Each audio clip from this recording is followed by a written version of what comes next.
గమ్మత్తైనది. ఏ క్షణం ఏ మలుపు తిరుగుతుందో చెప్పలేం. తన పనంతా అయిపోయింది, తన జీవితానికి ఇక పెళ్లి అనే ఆప్షన్ లేదనుకున్నాడు అతను. ఎందుకంటే చిన్నప్పుడే పోలియోతో 2 కాళ్ళు చచ్చుబడిపోయాయి. ఇంట్లో వాళ్ళు కూడా అతనికి పెళ్లి సంబంధాలు చూడటం లేదు. కానీ ఓ రాంగ్ కాల్ అతని జీవితాన్ని మార్చివేసింది.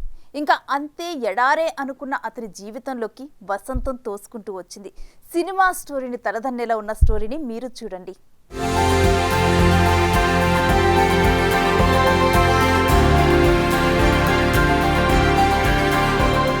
అది 2010 సంవత్సరం సెప్టెంబర్ నెల. కడప అలంఖాన్ పల్లెకు చెందిన అల్లా బకాష్ హైదరాబాద్లోని తన స్నేహితుడితో మాట్లాడదామని ఫోన్ చేశాడు. అయితే రాంగ్ కాల్ వెళ్లి ఓ మధ్య వయస్కురాలైన యువతి ఫోన్ ఎత్తింది. అవతల మహిళ గొంతు వినగానే సలీం ఉన్నాడా అని అల్లా బకాష్ అడిగినప్పుడు ఆమె కొంత కటువుగానే మాట్లాడింది. ఇద్దరి మధ్య మాటా పెరిగింది. అల్లా బకాష్ కూడా కఠినంగానే మాట్లాడాడు. ఫోన్ కట్ చేసి కాసేపయ్యాక అనవసరంగా ఆ మహిళతో తాను కటువుగా మాట్లాడానని క్షమించమని కోరదామని మళ్ళీ అల్లా బకాష్ ఫోన్ చేశాడు. కానీ ఈసారి ఓ తీయని గొంతు. ఆ గొంతే తన జీవితపు వీణను కొత్త సరాగాలు పలికిస్తుందని ఆనాడు అల్లా బకాష్ ఊహించలేదు. ఆమె ఆ మధ్య వయస్కురాలి కుమార్తె షహీనా. ఆమెతో మాట్లాడిన కాసేపు ఆనంద పరవశుడయ్యాడు. అలా మరో రోజు తర్వాత రోజు ఆమెతో ఫోన్లో మాట్లాడుతూ ఉన్నాడు. అలా వారి మధ్య స్నేహం ఏర్పడింది. కొంతకాలం తర్వాత ఒక రోజు షహీనా ఆందోళనగా అల్లా బకాష్కు ఫోన్ చేసింది. ఆమె వివాహానికి కుటుంబ సభ్యులు ప్రయత్నిస్తున్నారని తెలిపింది.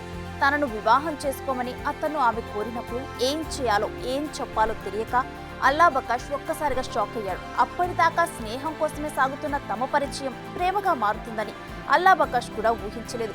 ఉలిక్కిపాటుకు గురైన ఆ యువకుడు తన శారీరక వికలత్వాన్ని ఆమె చెవిన వేశాడు. తనకు 2 కాళ్ళు పుట్టుకతో చచ్చిబడిపోయాయని, నీతో జీవితం పంచుకోవటానికి నేను తగను అని స్పష్టం చేశాడు.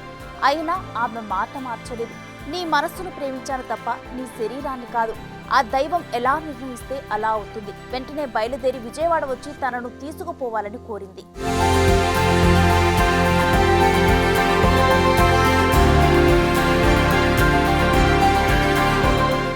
ఓ యువతి తనను అంతలా కోరుకుంటున్నందున అల్లా బకాష్ ఇక ఆలస్యం చేయలేదు. తన స్నేహితుడితో సంప్రదించి ఓ స్కార్పియో వాహనం తీసుకొని ఆమె చెప్పిన చోటుకి విజయవాడ చేరుకున్నాడు. ఆ వాహనం దగ్గరకు వచ్చిన ఆ యువతిని అప్పుడే మొదటిసారి చూశాడు. తన వద్దకు వచ్చిన ఆమెను ఒప్పించి తల్లిదండ్రులు చూసిన సంబంధం చేసుకోమని కోరుతూ చచ్చుబడిపోయిన తన 2 కాళ్ళను చూపించాడు. తనతో జీవితం సుఖవంతంగా సాగదని ఒప్పించగా ప్రయత్నించాడు. ఆమె వినలేదు. ఇక తప్పనిసరి పరిస్థితుల్లో అల్లా బక్ష్ ఆమెను తనతో పాటు తీసుకుని కడపకు వచ్చేశాడు. ఆ రోజు 2010 నవంబర్ 14. అదే నెల 19న ఆమెను వివాహం చేసుకున్నాడు. కుమారుడి వికలత్వం కారణంగా పిల్లను ఎవరిస్తారని భావించి పెళ్లి ప్రయత్నాలే చేయని అల్లా బకేష్ తల్లి ఇమామి బంగారు బొమ్మ లాంటి కోడల్ని చూసి ఆనందంతో కన్నీటి పర్యంతమైంది. ఇప్పుడు ఆ జంట కాపురం అన్యోన్యంగా సాగుతుంది. ప్రస్తుతానికి షహీనా తల్లిదండ్రులు కూడా ఆమెతో ప్రేమగానే ఉన్నారు.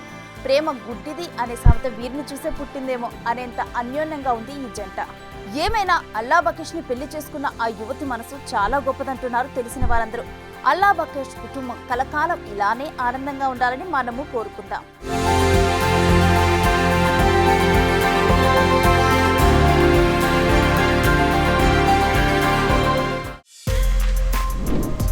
For more videos like this, subscribe Big TV channel.